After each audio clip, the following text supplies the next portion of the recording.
Bismillahirrahmanirrahim. Assalamualaikum warahmatullahi wabarakatuh. Hello, I'm Nabila Maulida. Me and Mbak Dian Aprianti today will present in semantic course. The topic today, participant rules in Unit 20 and also speech acts in Unit 21. The participant rules will delivered by Mbak Dian Aprianti, and then the speech acts will delivered by me. Okay, Mbak Dian, this is your time. Good morning, my friends. Good morning, Pak Windy. Thank you, Nabila, for the time that was given to me. Now, I would like to present about participant roles by James R. Hurford, Brendan Hesley, and Michael B. Smith. The basic semantic ingredient of the common type of simple sentence, as we have analyzed that referring expressions correspond to the actual things or persons. Here the referring expression correspond to actual things, person in the world more and less directly via the device of reference. And it is any expression used in an utterance to refer to something or someone. Then the function of predicate to describe the specific relationship between the things and persons, and to describe how the things and or people participate in the particular situation described. Participant rules indicate relationship between a verb and possibly other predicators and referring expression in a sentence. For example, like John opened the door with the key. So as you can see that John is an agent. Opened, John is doing something like open the door is the affected from the open that was John opened the door, and with the key, and the key is an instrument. The agent of a sentence is a person who deliberately carrying out the action described, like John opened the door. And the effective participant is the thing that upon which the action is carried out by the action, the most obvious way, for example, like the door. And some semanticists refer to the affected participant as the patient. And the instrument is the thing hardly ever a person by means of which the action is carried out, for example, like the key. In some real or imagined situation, for example, like someone whose name is John purposely hit someone whose name is Bill, then John is the agent and Bill is the patient of the hitting event. Therefore, the participant role of Bill is the same as patient in both of sentence, like John hit Bill and Bill was hit by John. From the sentence, from the sentence, such as like John opened the door with the key, or the key opened the door and the door opened, that no matter whether the door appears before or after the verb opened, or whether its logical name door is mentioned first or second in the logical formula, the way in which the door participates in the act of opening described is the same. The door is the object affected in the situations. So we can see from the chart that those participants who carry out activities like open, then have a referring expression on John, for John, the door and the key, and the name of John, the door and the key isn't uttered such as John opened the door with the key, where the speaker has a particular person and things in mind when someone say that are referring expressions. And next, here is the type of participant roles. There are 7 types. The first one is agent, the second one is affected, instrument, location, beneficiary, experiencer, and the last is team. And for the first is agent. The agent of a sentence is the person deliberately carrying out the action described, or a person or thing who is doer of an event, such as John opened the door with the key, a burglar ransacked my house, my mother's emery bolt was broken by a thief, and an agent is usually the grammatical subject of the verb in an active clause. So prototypical agent is conscious act with a volition on a purpose and performs an action that has a visible effect, such as like the boy ran down the street, and then the boy is doing run, and then he was, or perhaps like he was chased by dog. And for the affected participant as the thing, not usually a person, although it may be, upon which the action is carried out. In many cases, the thing changed by the action in the most obvious way, such as like John opened the door with the key, Muriel dealt the card carefully to each player, and then the tree was felled by a single blow from Paul Ox. Thus, from the affected from the words such as like the door, the cards, and the tree, we can call that the patient, as I said before. For the instruments, here is the things, hardly ever a person by means of which the action is carried out, such as like the key opened, Seymour sliced the salami with a knife, Hamis used a screwdriver to open the tin. The instrument that is used by the agent, something like the instrument is to support the affected, what the agent do something. And then for the location,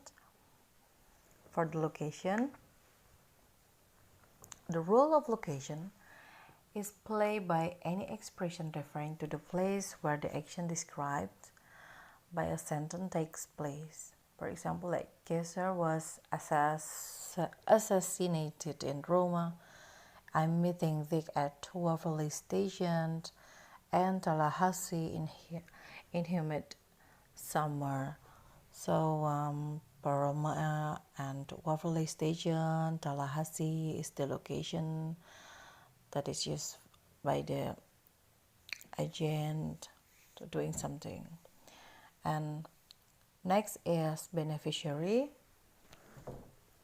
And for beneficiary is the person whose benefit or whose detriment the action described by the sentence is carried out.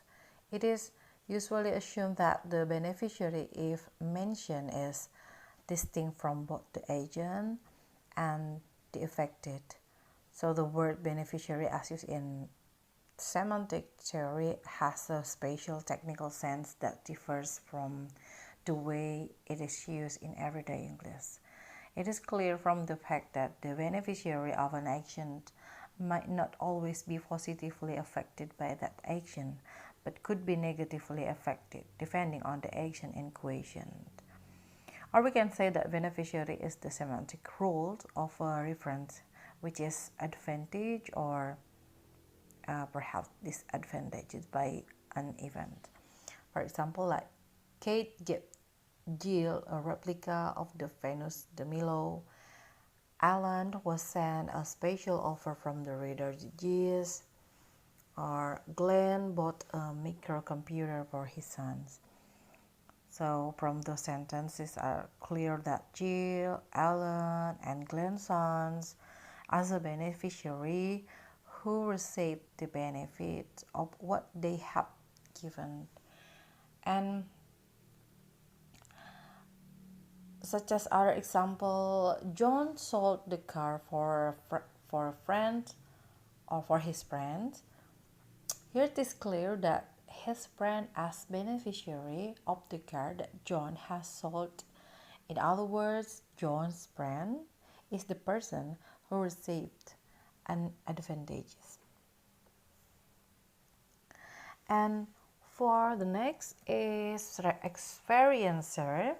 And for the experiencer here is typically a person who is mentally aware of perceived or experience the action or state described by the sentence, but who is not in control of the situation. So experiencer characteristic can also sometimes be attributed to animals, such as like, the children heard the loud noise. Jen saw a movie last night. Janice became sick when she heard the news.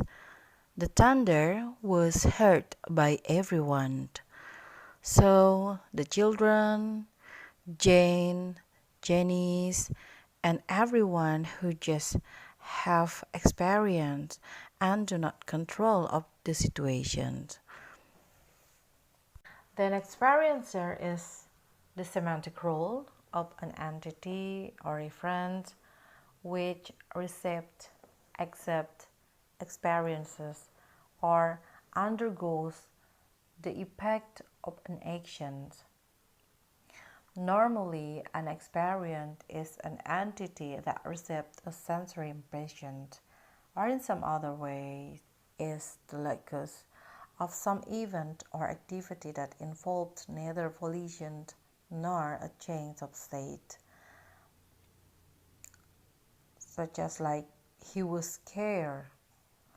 So thus I can say that he who has experience and do not control the situation.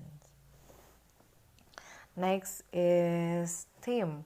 For the team, participant is a thing or person whose location is described, or thing, person that is perceived by an experiencer, such as like, the children heard the loud noise, Jake saw a play last week, then Janice became sick when she heard the news, then the Honda belongs to James.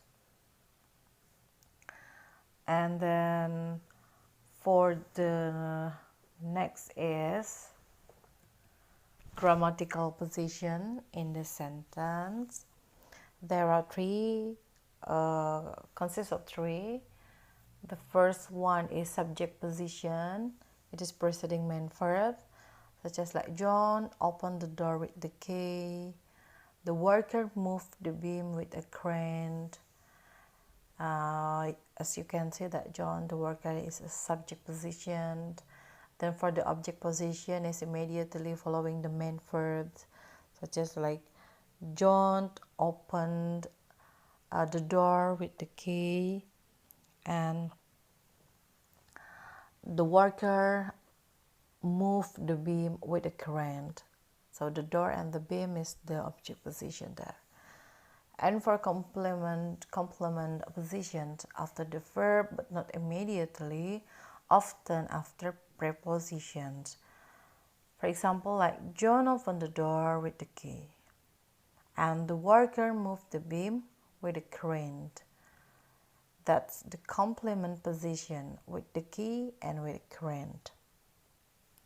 And next is the possible combination of ruled and grammatical positions. For example, in the sentence of the dynamite blew the safe open. The hat was set alight by vandals. Alfred burned the cakes. Charles built Emily a mahogany bookcase. Sydney swatted the fly with his hat. And the following chart provides a box for each logically possible combination of role and grammatical positions.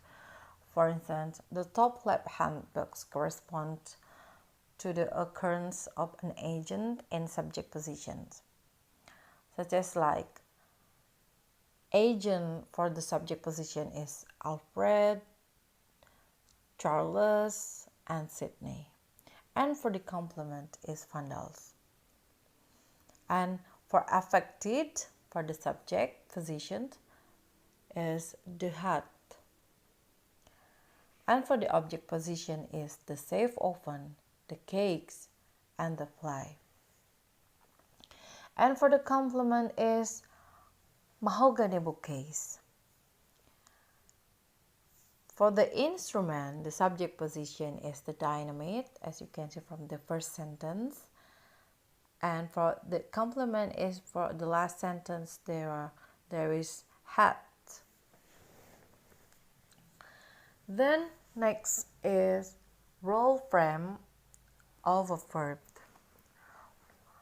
Participant role can be included in the dictionary. Proponents of the notion of role emphasize that in the dictionary entry for each verb in the language there will be a role frame indicating what rules must be and what rules may be mentioned in connection with the verb,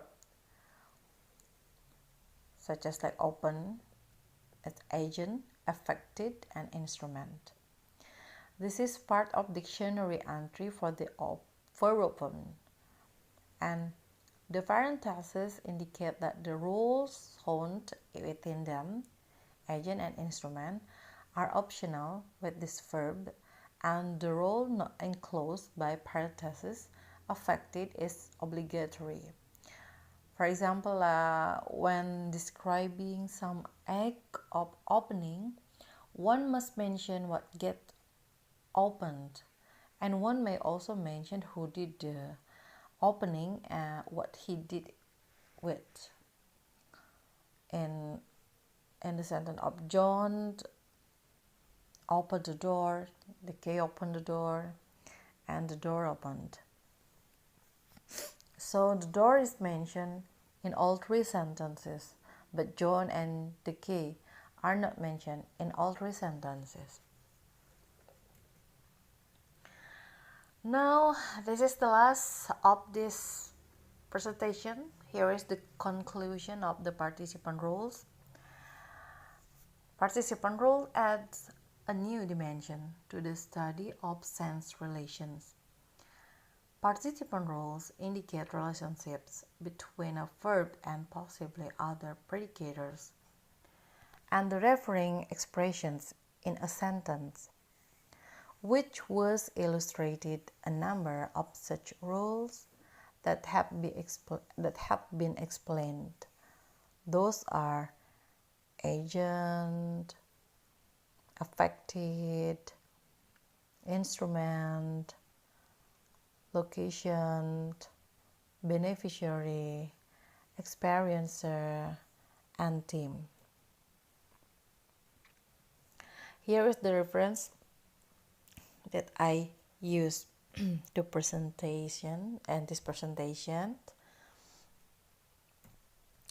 Then that's all my presentation about participant roles, and thank you Nabila for the time for me to explain the participant roles, and thank you also for the all my friends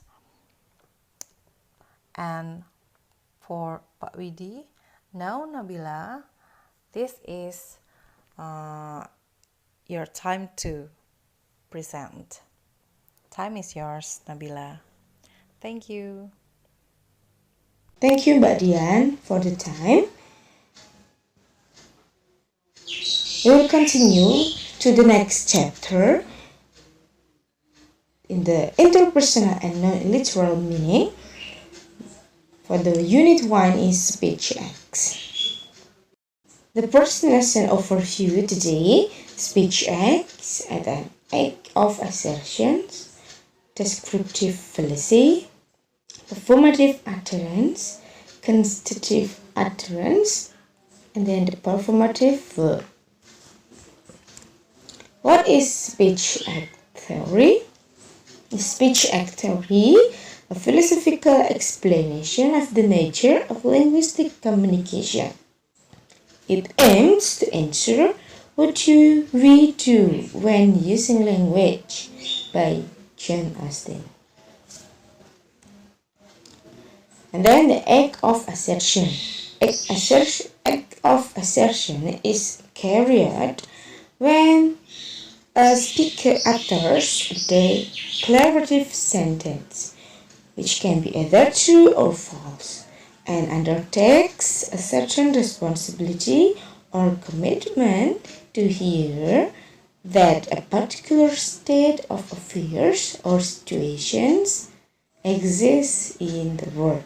For example, if I say Simon is in the kitchen, I assert to my hearer that in the real world, a situation exists in which a person named Simon is in a room identified by the referring expression, the kitchen.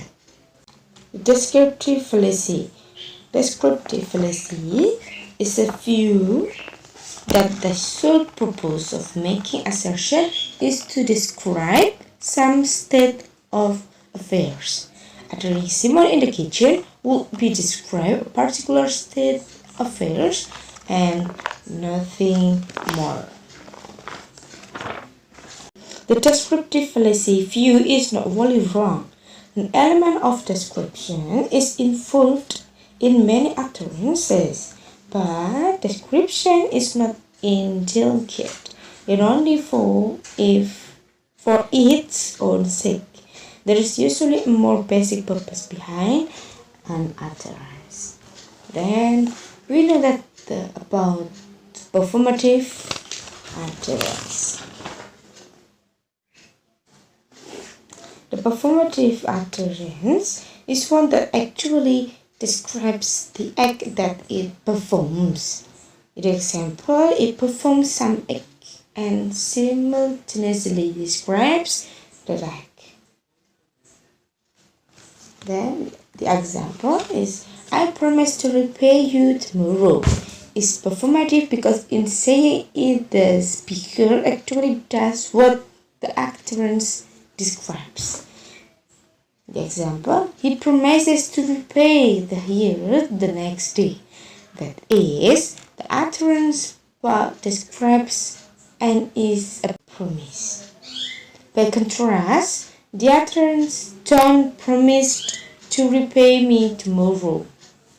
Although it describes a promise, is not itself a promise. So this utterance does not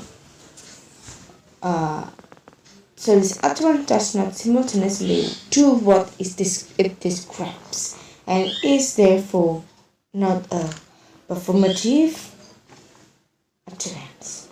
Performative utterance are constitutive utterance. So the constitutive utterance is one which makes an assertion. In the example, it is often the utterance of a declarative sentence, but is not performative. We'll see the example. I'm trying to get this box open with a screwdriver. It's a constitutive utterance because it makes an assertion about the particular state of affairs, but is not performative. In the example, the utterance does not simultaneously describe and perform the same act. And then you will have noticed that many performative utterances contain the first person pronoun I, followed by a certain type of verb in the present tense. Example, I promise, I admit, I congratulate, etc. These are all verbs which describe speech act. We classify them as a performative verbs. So the performative verb is one which, when used in a simple positive present tense sentence with the first person singular subject, can make utterance of the sentence performative. Example, I sentence you to hang by the neck. The word sentence is a performative verb because it's a performative utterance. Then I punish you. The word punish is not a performative because it's not a performative utterance. Thank you for your attention. Question and comment please. Assalamualaikum warahmatullahi wabarakatuh.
Question and comment please. Assalamualaikum warahmatullahi wabarakatuh.